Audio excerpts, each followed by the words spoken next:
Hi Ram, good afternoon. మనకి ఈ జర్నీలో రకరకాల డిస్కషన్స్ రావడం చాలా బాగుంది. అయితే నాకు ఇందాక ఎవరితోటో మాట్లాడుతున్నప్పుడు అండ్ మనం క్లాసుల్లో చెప్తున్నప్పుడు చాలాసార్లు మనం వర్క్ కల్చర్ అని మాట్లాడతాం. ఈ వర్క్ కల్చర్కి వచ్చేటప్పటికి ఏంటంటే కొంతమందికి తెలుస్తుంది, కొంతమందికి తెలియదు. అసలు అంటే ఏంటో అర్థం అవ్వని వాళ్ళే ఎక్కువ మందిని మనం చూస్తాం. ఆ టెక్నాలజీ అర్థం అవ్వని వాళ్ళు అసలు వర్క్ కల్చర్ అంటే ఏంటి, దాన్ని ఎలా మెయింటైన్ చేయాలి, అలా హెచ్ఆర్కి వర్క్ కల్చర్కి సంబంధం ఏంటి అనేది మనం డిస్కస్ చేసుకుందాం ఈరోజు అనుకుంటున్నాను. నాకు ఒకసారి నీ పాయింట్ ఆఫ్ వ్యూలో వర్క్ కల్చర్ ఏంటి, వర్క్ కల్చర్ని ఎలా మెయింటైన్ చేయాలి అనేది చెప్తావా? What is the importance of it also?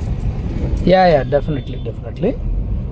అయితే ఇక్కడ వర్క్ కల్చర్ అనేటప్పటికి ఏంటంటే మనం పనిచేసేటువంటి పని యొక్క సంస్కృతి, మనం మామూలుగా తెలుగులో చెప్పుకుంటే దానికి కొన్ని రకమైనటువంటి అంటే ఎలా చెప్పొచ్చు, దీని డెఫినేషన్ ఎలా చెప్పొచ్చు అని అంటే కనుక it's common beliefs and common practices అంటాం జనరల్గా. అంటే అందరూ నమ్మేది, అందరూ యాక్సెప్ట్ చేసింది, అలాగే అందరూ ప్రాక్టీస్ చేసేదాన్ని వర్క్ కల్చర్ అని చెప్తాం. సపోజ్ ఎక్కడైనా ఆఫీస్లోంచి మనం లీవ్ పెడుతున్నాము, లేకపోతే మనం పర్మిషన్ తీసుకుంటున్నాము, లేట్గా వస్తున్నాము, లేకపోతే ఎనీథింగ్ దట్ వీఆర్ డూయింగ్, ఏదైనా ఒక వర్క్కి సంబంధించి మనం ఫీడ్బ్యాక్ ఇస్తున్నాము, ఇట్లాంటి ప్రాక్టీసెస్ అన్నీ కూడా అంటే చెప్పటం అనమాట. వాళ్ళు పర్మిషన్ తీసుకోవటం, లీవ్స్ అప్లై చేసేటప్పుడు ఇన్ఫార్మ్ చేయటము, తర్వాత ఎనీ పర్టికులర్ ఆస్పెక్ట్ ఫీడ్బ్యాక్ ఇవ్వటము, ఆన్ టైం రిపోర్టింగ్ చేయటము, మీటింగ్స్లో ముందుగానే ప్రిపేర్ రావటము, ఎజెండా ప్రిపేర్ చేసుకోవటము, ఇలాంటి చిన్న చిన్న ప్రాక్టీసెస్ అన్నీ కూడా కలిసి దాన్ని మనం వర్క్ కల్చర్ అని చెప్పొచ్చు. ఎక్కడైనా ఎవరికైనా మనం బర్త్డేస్ కానీ ఇలాంటివి ఏమైనా జరిగినప్పుడు అందరూ కలిసి విష్ చేయడం కావచ్చు, లేకపోతే సర్ప్రైజెస్ని మనం ప్లాన్ చేయడం కావచ్చు, కొన్ని ఎంగేజ్మెంట్ యాక్టివిటీస్ చేయడం కావచ్చు, లేదా కంపెనీ ఏదైనా చిన్న ఒక ప్రాజెక్ట్ని తెచ్చుకున్నా, లేకపోతే ఏదైనా ఒక పర్టికులర్ ఆర్డర్ని మనం పొందినా కూడా కంపెనీ మేనేజ్మెంట్ ఏంటంటే ఎంప్లాయీస్ అందరికీ కూడా కమ్యూనికేట్ చేయడం కావచ్చు, టౌన్ హాల్ మీటింగ్స్ కండక్ట్ చేసి, ఇవన్నీ కూడా వర్క్ కల్చర్లో వచ్చేటువంటివి అన్నీ. అంటే ఇవన్నీ కూడా మనం చేసేటువంటి ప్రాక్టీసెస్. ఈ ఎగ్జాంపుల్స్ అన్నీ ఎందుకు చెప్తానంటే మనకి వర్క్ కల్చర్ అనేటప్పటికి అదేదో భూతంలాగా అదేదో హెచ్ఆర్ వాళ్ళకే సంబంధము, లేకపోతే వేరే వాళ్ళకి సంబంధం లేదు అనేటువంటి కాన్సెప్ట్ అయితే లేదు. సో ఇది బేసిక్గా మనం చెప్పుకునేటువంటి డెఫినేషన్, దాని యొక్క కొంత బ్రీఫింగ్ అనమాట. అయితే ఇక్కడ తర్వాత పాయింట్లో నువ్వు అడిగింది ఏంటంటే దీంట్లో హెచ్ఆర్ వాళ్ళకి, ఎంప్లాయీస్కి, మేనేజ్మెంట్కి ఏ రకంగా సంబంధం అనేటువంటి కాన్సెప్ట్ గురించి మనం మాట్లాడుకుంటే ఈ వర్క్ కల్చర్ చాలా వరకు మనకి సర్టనిటీని ప్రొవైడ్ చేస్తుంది, కన్ఫ్యూజన్ లేకుండా చేస్తుంది. ఎప్పుడు ఎవరు ఎలా బిహేవ్ చేస్తారు అనేటువంటి కాన్సెప్ట్ ఉండదు. ఎవరైనా టీమ్మేట్ ఎప్పుడైనా లీవ్లో పెడుతుంటే సడన్గా లీవ్ పెట్టేసి ఎవరు కనిపించకుండా వెళ్ళిపోవడం, ఫోన్ చేస్తే లేదు నేను ఇవాళ రావట్లేదని చెప్పడం, ఇట్లాంటివి కాకుండా there is a predictability. That person is available for the work or this person is on leave.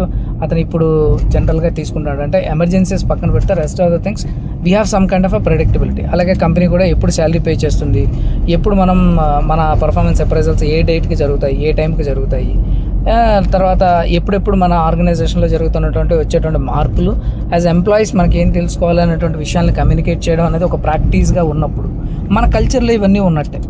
So employees will be more confident about knowing about the things on time. So దానివల్ల ఏంటంటే వాళ్ళకి uncertainty ఉండదు, predictability ఉంటుంది, ఒక consistency ఉంటుంది. ఇది employees పరంగా జరిగేటువంటి ఒక మంచి లాభం. సో అదర్వైజ్ ఎంప్లాయీస్ అందరికీ కూడా ఏంటంటే రకరకాల భయాలు మొదలవుతాయి అనమాట, ఇన్సెక్యూరిటీస్ వస్తాయి, అలా ఉంటుంది. నెక్స్ట్ హెచ్ఆర్కి వచ్చేటప్పటికి ఏంటంటే వాళ్ళు కూడా ఒకళ్ళకి ఒకలాగా ఇంకోళ్ళకి ఇంకోలాగా ఒక్కొక్కసారి ప్రతి ఒక్కరికి ప్రతిదీ చెప్పడం, ఇలాంటివన్నీ కూడా తప్పుతాయి. బేసిక్గా ఏంటంటే హెచ్ఆర్ ఆల్సో విల్ బీ ఆ పర్టికులర్ కమ్యూనికేషన్స్ని వాళ్ళు ఎప్పుడు కూడా మెయింటైన్ చేస్తుంటారు, ఆ ప్రాక్టీసెస్ అన్నీ కూడా సరిగ్గా జరుగుతున్నాయో లేదో చూస్తుంటారు. సో కాబట్టి ఎంప్లాయీస్ కూడా కాస్త కంఫర్టబుల్గా, అంటే హెచ్ఆర్ వాళ్ళు కూడా ఎంప్లాయీస్ తోటి చాలా కంఫర్టబుల్గా ఉండగలుగుతారు.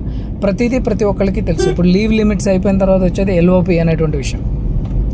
జనరల్గా ఎంప్లాయీస్కి హెచ్ఆర్కి మధ్యన ఉండేటువంటి ఆ పాయింట్ కోసం రిఫర్ చేస్తున్నాను నేను. లీవ్స్ ఏదైనా ఉన్నాయనుకో, ఆ లీవ్స్ అన్నీ కూడా అన్ప్రెడిక్టబిలిటీ ఉండదు, అలాగే లీవ్స్ అయిపోతే నాకు లాస్ ఆఫ్ పే జరుగుతుంది, ఇవన్నీ వాళ్ళకి తెలుసును. కాబట్టి knowing about those things, having awareness, and these people are with the uh transactions కూడా చాలా క్లియర్గా ఉంటాయి. ఇది హెచ్ఆర్ వాళ్ళకి జరిగేది. ఇకపోతే మేనేజ్మెంట్ ఏదైనా ఉన్నా కూడా ప్రతిదీ వాళ్ళకు కూడా తెలుసు, కల్చర్ అంటే ఇలాగే ఉంటుంది. మనం ఏదైనా కొత్తది ఏదైనా ప్రారంభిస్తున్నప్పుడు లేదా కొత్త ఇనిషియేటివ్ ఏదైనా తీసుకుంటున్నప్పుడు we can communicate with them. We have to take the people in to confidence.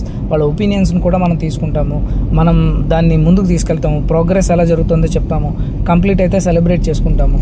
So ఇట్లా మేనేజ్మెంట్ కూడా ఒక రకమైన బాధ్యత, ఒక రకమైన ఎంప్లాయీస్కి చెప్పేది ఏముంది, హెచ్ఆర్ వాళ్ళు ఏదో ఇంటిమేట్ చేస్తారు అలా చెప్పేసి ఈసారి ఇది పిఎంఎస్ లేట్ అవుతుంది, performance management performance appraisals late అవుతాయి, ఇంక్రిమెంట్స్ లేట్ అవుతాయని మీరు అనౌన్స్ చేసేసేయండి అని చెప్పి హెచ్ఆర్ వాళ్ళకి వాళ్ళు చెప్పడం ఇలాంటివి ఏమి ఉండవు అనమాట. మేనేజ్మెంట్కి కూడా ఒక రకమైనటువంటి బాధ్యత ఉంటుంది, రెస్పాన్సిబిలిటీ తీసుకుంటారు, ప్రతిదీ ఎంప్లాయీస్కి కమ్యూనికేట్ చేస్తూ ఉండాలి. సో ఈ ఎంప్లాయీ కమ్యూనికేషన్ ఇవన్నీ కూడా ఒక పద్ధతిగా జరుగుతాయి. All these practices comes under work culture only. So ఈ రకంగా హెచ్ఆర్ వాళ్ళు కావచ్చు, ఎంప్లాయీస్ కావచ్చు, మేనేజ్మెంట్ కావచ్చు, అందరూ కూడా they'll take complete responsibility and with a lot of predictability and consistency they'll maintain for that. దీనివల్ల ఆర్గనైజేషన్లో ఏంటంటే టర్బులెన్సెస్ బాగా తగ్గుతాయి అండ్ ఎంప్లాయీ ఎంగేజ్మెంట్ కూడా బాగా పెరుగుతుంది, లాయల్టీ పెరుగుతుంది, ట్రస్ట్ పెరుగుతుంది మేనేజ్మెంట్ మీద.